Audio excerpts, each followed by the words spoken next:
ISRO sac में आपकी यहाँ पर नोटिफिकेशन आ चुकी है। सैक यानी कि स्पेस एप्लीकेशन सेंटर में आपकी यहाँ पर नोटिफिकेशन आ चुकी है साइंटिस्ट और इंजीनियर की पोजीशन पर। अब इसकी जो ऑनलाइन एप्लीकेशन है आपकी कब से स्टार्ट हो रही है, तो 23 से आपकी ये एप्लीकेशन स्टार्ट हो रही है और इसकी जो लास्ट डेट है वो आपकी यहाँ पर 12 फरवरी 2026, यानी कि 23 जनवरी से लेकर आप 12 फरवरी 2026 तक इसमें अप्लाई कर सकते हो। अब यहाँ पर कौन कौन सी पोजीशन है एक बार वो देख लेते हैं। तो सैक जो है स्पेस एप्लीकेशन सेंटर आपका अहमदाबाद में है, ठीक है। यहाँ पर आपकी वैकेंसी आई है। अब इसमें आप यहाँ पर देख पा रहे होगे, तो यहाँ पर जो आपकी साइंटिस्ट इंजीनियर एसडी लेवल की जो पोस्ट है आपकी पे लेवल इसका जो है लेवल 11 रहने वाला है। अब इसमें आप यहाँ पर पोस्ट देखो तो ये आपकी यहाँ पर डिसिप्लिन आपको दिख रही होगी। तो पहली जो आपकी यहाँ पर डिसिप्लिन रहने वाली है वो आपकी है आरएफ एंड माइक्रोवेव में। टोटल नंबर ऑफ जो वैकेंसी है यहाँ पर वो आपकी यहाँ पर अनरिजर्व कैटेगरी में 2 वैकेंसी है। इसके लिए एसेंशियल क्वालिफिकेशन क्या है, अगर आपने पीएचडी कंप्लीट किया है आरएफ एंड माइक्रोवेव इंजीनियरिंग में तो फिर आप इसमें अप्लाई कर सकते हो। इसके लिए इसके पहले आपकी डिग्री किसमें क्या होनी चाहिए तो वो भी आपका यहाँ पे लिखा है। जैसे पीएचडी के पहले आपने पोस्ट ग्रेजुएशन यानी कि आपने एमई एमटेक एमएससी इंजीनियरिंग आपने कंप्लीट किया हो मिनिमम 60% मार्क्स से। सीजीपी के टर्म्स में अगर हम बात करें मिनिमम 6.5 सीजीपी आपका रहा हो 10 पॉइंट स्केल के, ठीक है। ऐसे ही अगर आपने बीटेक बीएससी इंजीनियरिंग की है उसमें भी मिनिमम 60% मार्क्स के साथ आपने बीटेक एमटेक किया है, फिर आपने पीएचडी की है आरएफ एंड माइक्रोवेव इंजीनियरिंग में, तभी आप इस पोस्ट पर अप्लाई कर सकते हो, ठीक है। या फिर उसमें आपके एक और आपका कैटेगरी क्या है कि अगर आपने बीएससी की है इंजीनियरिंग में फिर आपने एमटेक किया है फिर आपने पीएचडी की है तो भी आप यहाँ पर अप्लाई कर सकते हो, लेकिन मार्क्स जो है आपका मिनिमम 60% होना चाहिए, ठीक है, जो भी आपने डिग्रीज कंप्लीट की हो। ऐसे ही आपकी जो नेक्स्ट डिसिप्लिन रहने वाली है वो यहाँ पर है आपकी वायरलेस, यहाँ पर communication, satellite communication, digital communication discipline, ठीक है। इसमें टोटल नंबर ऑफ जो वैकेंसी है वो सिर्फ और सिर्फ आपकी 1 है, जो कि अनरिजर्व्ड कैटेगरी में रहने वाली है। इसके लिए भी क्वालिफिकेशन क्या है, अगर आपने पीएचडी कंप्लीट की है इलेक्ट्रॉनिक्स एंड कम्युनिकेशन डिसिप्लिन में या फिर वायरलेस कम्युनिकेशन डिसिप्लिन में या फिर सैटेलाइट कम्युनिकेशन में या फिर डिजिटल कम्युनिकेशन में, तो फिर आप इस पोजीशन पर अप्लाई कर सकते हो। इसके लिए भी आपका सेम क्राइटेरिया क्या है, अगर आपने बीएससी एमटेक या पीएचडी की है इसी डिसिप्लिन में तो आप अप्लाई कर सकते हो, या फिर अगर आपने बीटेक के साथ एमटेक और पीएचडी किया है तो फिर आप इस पोस्ट पर अप्लाई कर सकते हो, ठीक है। यही क्राइटेरिया आपका जितने भी आपकी डिसिप्लिन है सबके लिए फॉलो होगा। अगली जो आपकी यहाँ पर डिसिप्लिन है वो आपकी है agricultural physics, agricultural metrology. Total number of vacancy सिर्फ और सिर्फ यहाँ पर आपकी 1 है। इसके लिए क्वालिफिकेशन क्या है, ये एसेंशियल क्वालिफिकेशन है कि ये तो आपका पीएचडी तो आपका कंप्लीट होना ही चाहिए, ठीक है। पीएचडी आपकी एग्रीकल्चर फिजिक्स या agricultural metrology in related fields में अगर आपने कंप्लीट की है तो फिर आप इसमें अप्लाई कर सकते हो। यहाँ पे भी क्वालिफिकेशन क्या है, जो आपकी इसके पहले की क्वालिफिकेशन क्या है, अगर आपने बीएससी एमएससी एमटेक फिर पीएचडी की है या फिर अगर आपने बीटेक एमटेक और पीएचडी किया है तो फिर आप इसमें अप्लाई कर सकते हो, ठीक है। अब बात करने वाले हैं हम यहाँ पर पे लेवल 11 की। अब पे लेवल 11 का जो आपका सैलरी रहने वाला है वो आप यहाँ पर दे सकते हो 67,100 रुपीज से लेकर 2,08,700 रुपीज पर मंथ तक आपका यहाँ पर सैलरी रहेगा। इसके अलावा आपको जो अलाउंसेस हैं, आपको डीएनएस अलाउंस, एचआरए यानी हाउस रेंट अलाउंस और आपको टीए ट्रांसपोर्ट अलाउंस यहाँ पर प्रोवाइड किया जाएगा। इसके अलावा नेशनल पेंशन सिस्टम ये भी आपको यहाँ पे बेनिफिट्स मिलेगा, ठीक है। कैंटीन, क्वार्टर, ये सभी आपको यहाँ पर बेनिफिट्स मिलने वाले हैं जो यहाँ पर आपके मेंशन है, ठीक है। अब इसके अलावा कौन कौन सी यहाँ पर वैकेंसी है, एज लिमिट आप यहाँ पर देख सकते हो। मिनिमम जो आपकी एज है आपकी यहाँ पर 18 ईयर्स है और मैक्सिमम यहाँ पर 35 ईयर्स अपर एज लिमिट है। लेकिन कुछ रिजर्व कैटेगरीज है उनको यहाँ पर एज रिलैक्सेशन प्रोवाइड किया जाएगा। कैसे क्या इसमें अप्लाई करना होगा, तो इसकी ऑफिशियल वेबसाइट आपको यहाँ पर दिख रही है isro.gov.in। इसी पर विजिट करके आपको पहले रजिस्टर करना होगा इसके पोर्टल पर जाकर, फिर आपको एप्लीकेशन फॉर्म फिलअप करना होगा, ठीक है। पेमेंट आप यहाँ पर दे सकते हो, पेमेंट का शुल्क कितना क्या है। तो एप्लीकेशन फी की बात करें, इसमें आपकी कोई भी एप्लीकेशन फी नहीं है। यहाँ पर देखिए पॉइंट आपका मेंशन है, no application fee for the post of scientist engineer. जो आपकी पोस्ट जिसका पोस्ट कोड आपका 1 से लेकर 3 है, 1 2 3 पोस्ट कोड वाली जो साइंटिस्ट और इंजीनियर की पोस्ट है उसके लिए आपको कोई भी एप्लीकेशन फी नहीं देनी होगी। अब यहाँ पर आपका जॉब का डिस्क्रिप्शन यहाँ पर मेंशन है कि यहाँ पर जो आपका रोल रहेगा वो कैसा क्या रहेगा। तो जो पोस्ट कोड 1 का यहाँ पर रोल लिखा है, ठीक है। ऐसे ही पोस्ट कोड 3 और पोस्ट कोड 2 और पोस्ट कोड 3 तीनों का यहाँ पर रोल लिखा हुआ है, ठीक है। अब इसके सिलेक्शन प्रोसीजर की यहाँ पर बात कर लेते हैं, तो ये आप यहाँ पर पढ़ सकते हैं कि आपका यहाँ पे ऑनलाइन इनिशियल जो आपका राउंड होगा आपका स्क्रीनिंग का होगा, फिर इसके बाद आपको यहाँ पर इंटरव्यू के लिए बुलाया जाएगा। ठीक है, यहाँ पर देखिए मेंशन्ड है initial screening will be conducted for shortlisting the candidates for interview. तो मेन जो आपका फाइनल जो सिलेक्शन है पोस्ट कोड 1, 2, 3 के लिए ये आपका इंटरव्यू के बेसिस पर ही रहेगा। बाकी आप यहाँ पर पढ़ सकते हो। अब चलते हैं नेक्स्ट पे। तो नेक्स्ट जो हमारी जो पोस्ट है आपकी है साइंटिस्ट इंजीनियर की, ये आपकी पे लेवल 10 की रहने वाली है। ठीक है, पे लेवल 11 में आपकी 3 पोस्ट कोड हैं। कौन कौन से? पोस्ट कोड 1, पोस्ट कोड 2 और पोस्ट कोड 3। इन तीनों में आपका सिलेक्शन इंटरव्यू के बेसिस पर ही होगा। अब पोस्ट कोड 10 पे आते हैं। पोस्ट कोड आपका 4 से लेकर 13 तक देखने वाले हैं, जिसमें आपका पे लेवल 10 रहेगा। अब इसमें कौन कौन सी पोस्ट है? तो पोस्ट कोड 4 में आप यहाँ पर देखोगे, पोस्ट कोड जरूर ध्यान रखना, जैसे ये आपका पोस्ट कोड 4 है। अब पोस्ट कोड 4 में कौन सी आपकी डिसिप्लिन है? तो ये आपकी है इलेक्ट्रॉनिक्स एंड कम्युनिकेशन की। टोटल नंबर ऑफ जो वैकेंसी आपकी इस डिसिप्लिन में है वो आपकी 3 है। ये आपकी सभी अनरिजर्व्ड कैटेगरीज में है। क्वालिफिकेशन क्या है? इसके लिए भी आपका ME MTech जो है ये आपका इसी ब्रांच में होना चाहिए। कौन कौन से ब्रांच हैं? तो आपकी स्पेशलाइजेशन जो ब्रांचेस है ME MTech के लिए वो आपकी यहाँ पर मेंशन्ड है, जैसे आपका RF इंजीनियरिंग है। ठीक है, फिर आपका माइक्रोवेव इंजीनियरिंग है, रडार इंजीनियरिंग, या फिर इलेक्ट्रॉनिक्स एंड कम्युनिकेशन में आपने कंप्लीट किया हो ME MTech, या फिर इलेक्ट्रॉनिक्स एंड इलेक्ट्रिकल इंजीनियरिंग में अगर आपने ME MTech कंप्लीट किया है तो फिर आप इसमें अप्लाई कर सकते हो। इसके अलावा इसके पहले, यानी कि ये तो आपकी पोस्ट ग्रेजुएशन डिग्री है ME MTech, इसके पहले जो आपका ग्रेजुएशन हुआ हो वो आपका BE BTech आपने इलेक्ट्रॉनिक्स एंड कम्युनिकेशन में, या फिर इलेक्ट्रॉनिक्स एंड इलेक्ट्रिकल इंजीनियरिंग में, या फिर इलेक्ट्रिकल एंड इंस्ट्रूमेंटेशन इंजीनियरिंग में अगर आपने कंप्लीट किया है तो फिर आप इसमें अप्लाई कर सकते हो पोस्ट कोड 4 में। ठीक है, ऐसे ही आपकी नेक्स्ट है। नेक्स्ट आपकी कौन सी है? पोस्ट कोड 5 में। अब पोस्ट कोड 5 में आप यहाँ पर देखोगे तो डिसिप्लिन आपकी यहाँ पर है इलेक्ट्रॉनिक्स एंड कम्युनिकेशन। इसकी जो टोटल नंबर ऑफ जो वैकेंसीज हैं वो यहाँ पर हैं आपकी 3 टोटल नंबर 10 आपकी टोटल नंबर ऑफ वैकेंसीज हैं इलेक्ट्रॉनिक्स एंड कम्युनिकेशन डिसिप्लिन में।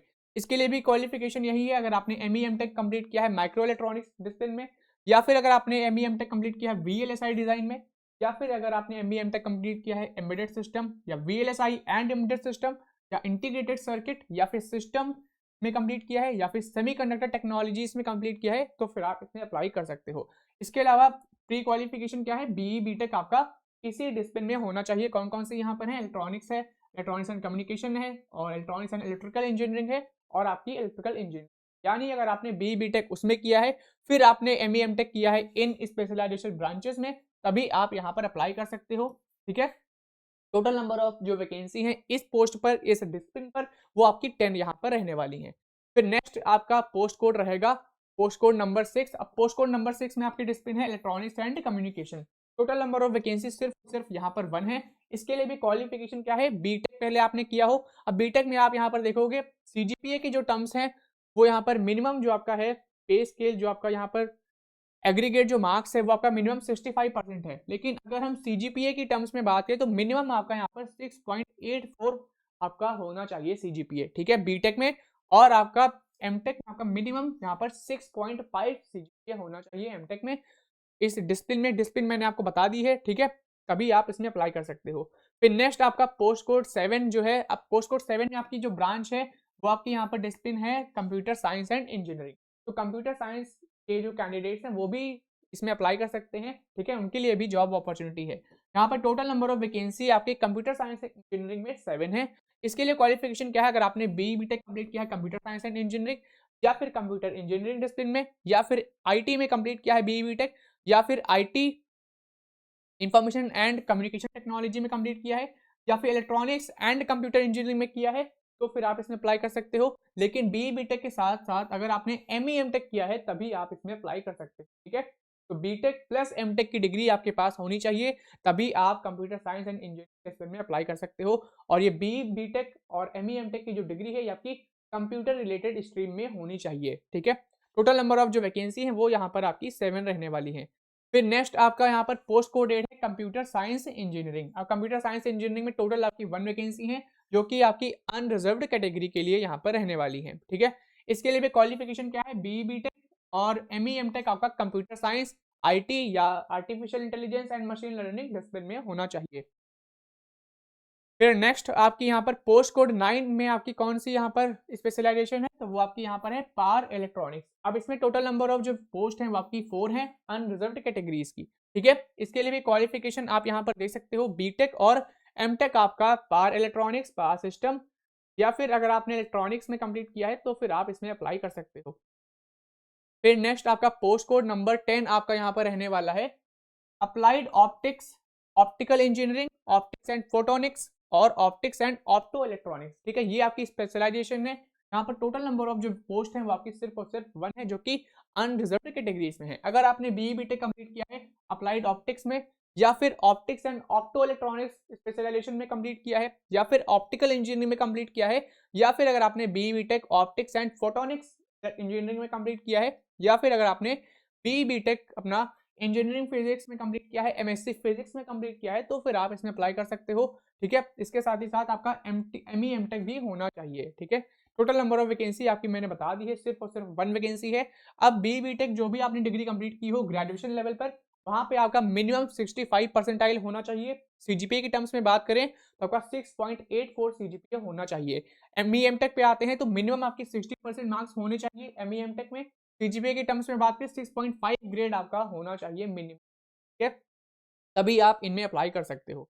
फिर नेक्स्ट आपका पोस्ट कोड 11 यहाँ पर रहने वाला है सिविल इंजीनियरिंग, एग्रीकल्चरल इंजीनियरिंग और हाइड्रोलॉजी में। टोटल नंबर ऑफ वैकेंसी सिर्फ और सिर्फ 1 है। बाकी क्वालिफिकेशन आप यहाँ पर दे सकते हो, बीई बीटेक दोनों के लिए आपका रिक्वायर्ड रहेगा। ठीक है, फिर नेक्स्ट आपकी यहाँ पर है 12th नंबर पर जो आपका पोस्ट कोड है, ये पोस्ट कोड आपका 12 है और पोस्ट कोड 12 में आपकी एग्रीकल्चर स्पेशलाइजेशन यहाँ पर है। ठीक है, टोटल नंबर ऑफ वैकेंसी जो एग्रीकल्चर स्पेशलाइजेशन में है वो सिर्फ और सिर्फ यहाँ पर 6 है। अब इसके लिए क्वालिफिकेशन चेंज है। इसके लिए अगर आपने बीएससी ऑनर्स या फिर बीएससी अगर आपने कंप्लीट की है एग्रीकल्चरल साइंसेस में, प्लस आपने एमएससी की है एग्रोनॉमी में, या फिर अगर आपने एमएससी की है हॉर्टिकल्चर में, या फिर एमएससी की है एग्रीकल्चर स्टैटिस्टिक्स में, या फिर एग्रीकल्चरल फिजिक्स में, या फिर एग्रीकल्चरल मेट्रोलॉजी में, तो फिर आप इसमें अप्लाई कर सकते हो एग्रीकल्चर स्पेशलाइजेशन। ठीक है, टोटल नंबर ऑफ पोस्ट इसकी यहाँ पर 6 रहने वाली हैं। बाकी मिनिमम मार्क्स कितना का होना चाहिए वो सभी आपको नोटिफिकेशन में दिख रहा होगा। ठीक है, फिर नेक्स्ट आपका पोस्ट कोड 13 यहाँ पर रहने वाली है स्पेशलाइजेशन ब्रांच स्टैटिस्टिक्स, मैथमेटिक्स और applied mathematics. Total number of vacancy सिर्फ और सिर्फ यहाँ पर 1 है। अब इसके लिए क्वालिफिकेशन क्या है, अगर आपने बीएससी या फिर अगर आपने एमएससी कंप्लीट किया है स्टैटिस्टिक्स में या फिर मैथमेटिक्स में या फिर अप्लाइड मैथमेटिक्स में, तो फिर आप इसमें अप्लाई कर सकते हो। नेक्स्ट आपकी 14th पोस्ट कोड पे आपकी कौन सी स्पेशलाइजेशन है, तो वो आपकी यहाँ पर है physical ओशियोनोग्राफी। Total number of post सिर्फ और सिर्फ यहाँ पर 1 है। क्वालिफिकेशन क्या है, अगर आपने बीएससी फिजिक्स में की है और आपने अगर एमएससी फिजिक्स में की है तो आप इसमें अप्लाई कर सकते हो। अगर आपने बीएससी मैथमेटिक्स में की है, एमएससी मैथमेटिक्स में की है, तो भी आप इसमें अप्लाई कर सकते हो। अगर आपने बीएससी और एमएससी केमिस्ट्री में की है तो भी आप इसमें अप्लाई कर सकते हो। अगर आपने बीएससी फिजिक्स, मैथमेटिक्स, केमिस्ट्री के साथ साथ आपने एमएससी फिजिक्स, मैथमेटिक्स या फिर फिजिकल ओशियनोग्राफी या फिर ओशियनोग्राफी या फिर ओशियनिक साइंस में की है, तो फिर आप इसमें अप्लाई कर सकते हो फिजिकल ओशियनोग्राफी स्पेशलाइजेशन में। यहाँ पर सिर्फ वैकेंसी आपकी 1 रहने वाली है। फिर पोस्ट कोड नंबर 15 में आपकी जो स्पेशलाइजेशन ब्रांच है वो आपकी है biology marine science. Total number of vacancy सिर्फ और सिर्फ यहाँ पर 1 रहने वाली है। क्वालिफिकेशन की बात करें, अगर आपने बीएससी कंप्लीट कर ली है, इसके साथ ही साथ अगर आपने एमएससी की है मरीन बायोलॉजी में या फिर मरीन बायोलॉजी एंड ओशियनोग्राफी में या फिर मरीन बायोलॉजी एंड फिशरीज में अगर आपने एमएससी कंप्लीट की है, या फिर अगर आपने एमएससी कंप्लीट की है फिशरीज साइंस में, तो भी आप इसमें अप्लाई कर सकते हो। ठीक है, अब इसमें फिशरीज कैंडिडेट्स एलिजिबल हैं जिन्होंने बीएससी और एमएससी दोनों कंप्लीट किया है फिशरीज साइंस में, तो वो दोनों आपके यहाँ पर अप्लाई कर सकते हो। ठीक है, फिर नेक्स्ट आपका पोस्ट कोड नंबर 16 यहाँ पर रहने वाला है एटमॉस्फेरिक साइंस एंड ओशियोनोग्राफी। इसकी टोटल नंबर ऑफ जो वैकेंसी है वो आपकी यहाँ पर 8 है, जो कि आपकी अनरिजर्व्ड कैटेगरी में है। बीएससी आपकी यहाँ पर फिजिक्स मैथमेटिक्स में अगर कंप्लीट है, प्लस आपने एमएससी फिजिक्स या एटमॉस्फेरिक साइंस या फिर मेट्रोलॉजी में कंप्लीट किया है, तो फिर आप इसमें अप्लाई कर सकते हो। ठीक है, बाकी इसका पे लेवल देखते हैं, तो पे लेवल मैंने बताया था, इसका जो पे लेवल है वो आपका लेवल 10 रहेगा, यानी कि सैलरी आपकी 56 यहाँ पर 56,100 रुपीज से लेकर 1,77,500 रुपीज पर मंथ तक रहने वाली है। ठीक है, पे लेवल 11 की जो मैक्सिमम जो सैलरी थी वो आपकी 2,08,700 के अप्रॉक्स रहने वाली थी। ठीक है, पे लेवल जो 10 है इसकी सैलरी मैक्सिमम यहाँ पर 1,77,500 रुपीज पर मंथ तक रहेगी, और इसमें भी फैसिलिटीज आपकी लगभग वही सेम है जो पे लेवल 11 में थी, वही आपकी फैसिलिटीज यहाँ पर पे लेवल 10 में है। जैसे आपके अलाउंसेस की बात करें, डीए आपका है, एचआरए है, टीए है, ठीक है, एनपीएस भी आपका यहाँ पर रहेगा, कैंटीन्स का भी यहाँ पर है, ठीक है, क्वार्टर फैसिलिटीज, ये सभी जो आपकी फैसिलिटीज है जो कि पे लेवल 11 में थी वो आपको यहाँ पर मिलने वाली है। बस आपका पे लेवल यहाँ पर चेंज रहेगा। पे लेवल 10 की जो स्टार्टिंग जो है आपकी 56,100 रुपीज से रहेगी। पे लेवल 11 की स्टार्टिंग शायद आपकी 60 या 70,000 रुपीज से थी, ठीक है, वो आप नोटिफिकेशन में देख लेना। अब इसके लिए एज लिमिट आप यहाँ पर देख सकते हो। जो पोस्ट कोड आपकी 4 से 11 जो मैंने आपको पोस्ट कोड बताई उसके लिए मिनिमम एज आपकी 18 से 30 ईयर्स है। जो पोस्ट कोड आपकी 12 से 16 है जिसमें आपकी एमएससी बेस्ड रिक्रूटमेंट जो आपकी है उसका यहाँ पर एज लिमिट है 18 से 28 ईयर्स, ठीक है। बाकी यहाँ पर कुछ रिजर्व कैटेगरीज हैं उनको यहाँ पर अपर एज लिमिट में कुछ रिलैक्सेशन प्रोवाइड किया गया है। बाकी ये सभी डिटेल्स आप यहाँ पर पढ़ सकते हो। एब्रीविएशन, अब कैसे क्या अप्लाई करना होगा, तो प्रोसेस आपका लगभग वही सेम है जो मैंने आपको प्रोसेस बताया था। आपको सबसे पहले इसकी ऑफिशियल वेबसाइट पर जाना होगा, ठीक है, या तो आप इसरो की ऑफिशियल वेबसाइट पर जाओ या फिर आप www.sac.gov.in इस पर आपको जाके पहले रजिस्टर करना होगा, ठीक है। ऑनलाइन पंजीकरण यहाँ पर देखिए लिखा है ऑनलाइन, पहले आपको रजिस्टर करना होगा, डेट मैंने बता दी है। रजिस्टर करने के बाद फिर आप एप्लीकेशन फॉर्म फिलअप कर सकते हो, ठीक है। 23 जनवरी से लेकर आप 12 फरवरी तक इसमें अप्लाई कर सकते हो। अब इसका जो सिलेक्शन का प्रोसीजर है वो कैसा क्या रहने वाला है, इसमें आपका रिटन टेस्ट कराया जाएगा, ठीक है, रिटन एग्जाम होगा प्लस आपका इंटरव्यू रहने वाला है। तो आपका जो फाइनल सिलेक्शन है पोस्ट कोड 11 पे जो आपका फाइनल सिलेक्शन है पे लेवल 10 में वो आपका इंटरव्यू और आपका रिटन टेस्ट इन दोनों के बिहाफ पर रहेगा। पे लेवल 11 में सिर्फ और सिर्फ आपका इंटरव्यू कंडक्ट होगा। पे लेवल 11 में आपका जो फाइनल सिलेक्शन है वो आपका इंटरव्यू के बिहाफ पर होगा। पे लेवल 10 में आपका जो फाइनल सिलेक्शन है वो आपका रिटन टेस्ट और इंटरव्यू के बेसिस पर रहने वाला है। अब कौन कौन से यहाँ पर डॉक्यूमेंट्स रिक्वायर्ड रहेंगे तो वो भी आप यहाँ पर देख सकते हैं, ठीक है, कौन कौन से डॉक्यूमेंट्स रिक्वायर्ड रहेंगे तो ये सभी आपको इस नोटिफिकेशन में मिल जाएगा। पेमेंट ऑफ एप्लीकेशन फी ये भी आप यहाँ पर दे सकते हो कितना कि आपको फी पे करनी होगी। अब पे लेवल 11 में जो आपकी जो पोस्ट थी पोस्ट कोड 1 2 3 उसके लिए आपको कोई भी एप्लीकेशन फी नहीं पे करनी है, लेकिन पे लेवल 10 में आपको एप्लीकेशन फी पे करनी होगी, वो आपकी है यहाँ पर 750 रुपीज, ठीक है। तो ये सभी इसका प्रोसेस यहाँ पर मेंशन्ड है, ये आप यहाँ पर पढ़ सकते हो। रिफंड का भी प्रोसेस इसमें है। अब यहाँ पर आप जॉब डिस्क्रिप्शन देख सकते हो, ठीक है। अब पे लेवल जो आपका 10 था, पे लेवल 10 में आपकी पोस्ट कोड 4 से लेकर पोस्ट कोड 16 तक आपकी यहाँ पर जॉब थी, ठीक है।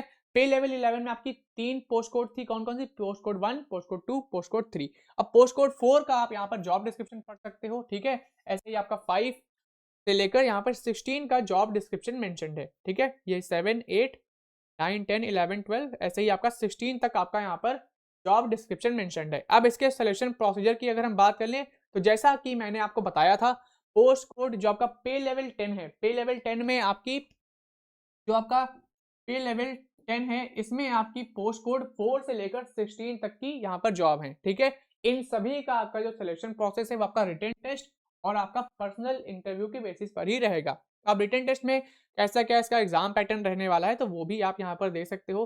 तो 90 मिनट ड्यूरेशन की आपका पहला जो होगा पोस्ट ये आपका है पोस्ट कोड 12 से लेकर 16 तक और बाकी आपका यहाँ पर 4 से लेकर 11 तक की मेंशन्ड है। पोस्ट कोड 12 से लेकर 16 तक की बात करें तो 80 मार्क्स का आपका यहाँ पर पेपर रहेगा, ठीक है। एमसीक्यू टाइप का आपका पेपर रहेगा और इसमें आपको टाइम मिलेगा 90 मिनट। तो वहीं पोस्ट कोड 4 5 6 7 8 9 10 11 इन सब का यहाँ पर पेपर जो रहने वाला है नंबर ऑफ क्वेश्चन जो रहेंगे वो आपके यहाँ पर 60 रहेंगे और ये आपके 60 मार्क्स के होंगे, यानी एक क्वेश्चन आपका 1 नंबर का होगा। इसमें आपकी नेगेटिव मार्किंग है 1/3 मार्क्स आपका कटेगा, ठीक है। इसके लिए आपको टाइम मिलेगा 75 मिनट, ठीक है। अगर आप पोस्ट कोड 4 से लेकर 11 तक किसी भी पोस्ट कोड में अप्लाई कर रहे हो तो आपके 60 क्वेश्चन आने वाले हैं 60 नंबर के और 75 मिनट का टाइम मिलेगा। तो वहीं पोस्ट कोड 12 से लेकर 16 तक यानी कि 12 13 14 15 16 तक अगर आप किसी पोस्ट कोड में अप्लाई कर रहे हो तो आपको 80 क्वेश्चन मिलेंगे और आपके 80 मार्क्स के होंगे। टाइम मिलेगा 90 मिनट यानी कि 1.5 घंटा आपको समय मिलने वाला है, ठीक है। ये तो हमने बात कर ली पार्ट ए की। पार्ट ए यानी कि जो आपका डिसिप्लिन स्पेसिफिक पार्ट था। अब पार्ट बी में आपका क्या पूछा जाएगा, पार्ट बी में आपका यहाँ पर रहेगा एप्टीट्यूड और एबिलिटी टेस्ट। अब इसका भी अलग अलग है, ये आपका सबका कॉमन रहने वाला है। जो आपका पार्ट बी है ये आपका लगभग सभी का जो आपकी पोस्ट कोड 4 से लेकर 16 तक की है सभी का कॉमन रहेगा। इसमें क्या पूछा जाएगा, टोटल आपके जो क्वेश्चन रहेंगे इसमें टोटल आपके यहाँ पर एमसीक्यूज जो आपके रहेंगे 20 मार्क्स के रहेंगे, ठीक है। नेगेटिव मार्किंग इसमें नहीं रहने वाली है। 30 मिनट का आपका ये पेपर रहेगा। 30 मिनट आपको टाइम ड्यूरेशन मिलेगा। नंबर ऑफ क्वेश्चन जो है यहाँ पे मैक्सिमम 15 रहने वाले हैं, ठीक है। टोटल नंबर ऑफ क्वेश्चन 15 रहेंगे, टोटल नंबर ऑफ मार्क्स यहाँ पर 20 है, टाइम ड्यूरेशन यहाँ पर 30 मिनट है। तो पार्ट बी का मैंने बता दिया है कैसा क्या यहाँ पर रहने वाला है। एग्जाम पैटर्न आप यहाँ पर देख सकते हो, पार्ट बी में कौन कौन से टाइप के क्वेश्चन पूछे जाएंगे। तो आपका न्यूमेरिकल रीजनिंग है, लॉजिकल रीजनिंग है, डायग्रामेटिक रीजनिंग है, एब्स्ट्रैक्ट रीजनिंग और आपका डिडक्टिव रीजनिंग यहाँ पर रहने वाला है पार्ट बी में। पार्ट सी में आते हैं। पार्ट सी आपका जो पेपर रहेगा वो आपका पूरा यहाँ पर डिस्क्रिप्टिव टाइप का रहेगा। अब इसमें आपका 100 मार्क्स का रहने वाला है, ठीक है। 100 मार्क्स टोटल रहेगा। ये डिस्क्रिप्टिव जो आपका पेपर है वो आपका यहाँ पर 20 मार्क्स का रहेगा और 30 मिनट टाइम आपको यहाँ पर मिलेगा, ठीक है, डिस्क्रिप्टिव पेपर के लिए। तो ओवरऑल अगर हम बात करें तो आपका जो रिटन एग्जामिनेशन है ये आपका 100 मार्क्स का रहने वाला है, ठीक है। और टाइम मैंने बता दिया है, हर पार्ट का अलग अलग टाइम है, अलग अलग टाइप के क्वेश्चन है, ठीक है। पार्ट ए आपका जो था वो स्पेसिफिक सब्जेक्ट का था, जैसे जिसमें आप अप्लाई कर रहे हो इलेक्ट्रॉनिक्स के हो तो इलेक्ट्रॉनिक्स का पोर्शन उसमें पूछा जाएगा। पार्ट बी आपका सभी के लिए कॉमन है, रीजनिंग एबिलिटी ये सब उसमें पूछी जाएगी। पार्ट सी आपका डिस्क्रिप्टिव क्वेश्चन रहेगा, इसमें जो भी आपने ब्रांच सेलेक्ट की है जिस पोस्ट कोड में अप्लाई कर रहे हो उसके यहाँ पर टेक्निकल क्वेश्चन रहेंगे डिस्क्रिप्टिव फॉर्मेट में, ठीक है। इसका टाइम ड्यूरेशन यहाँ पर 30 मिनट्स रहने वाला है। तो ये सब हमने बात कर ली कि रिटन एग्जामिनेशन का पैटर्न कैसा क्या रहेगा। फिर आपका बचता है यहाँ पर पर्सनल इंटरव्यू, ठीक है। बाकी पर्सनल इंटरव्यू का कैसे क्या सीन रहेगा तो वो आप यहाँ पर देख सकते हो, ठीक है। इंपॉर्टेंट इन्फॉर्मेशन ये सभी आप यहाँ पर पढ़ लेना, बाकी इन्फॉर्मेशन तो मैंने बता ही दी है।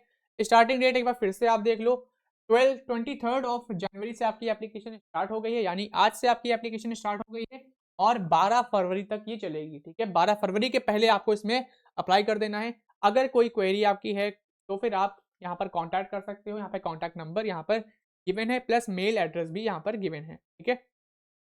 इसमें सिर्फ और सिर्फ इंडियन ही अप्लाई कर सकते हैं, ये तो क्वालिफिकेशन सभी को पता है। और इसमें फिलहाल इतना ही, ठीक है। ऐसी ही लेटेस्ट इंजीनियरिंग जॉब अपडेट्स के लिए हमारे चैनल रैंकिंग पीडिया एजुकेशन को अभी सब्सक्राइब कर लें।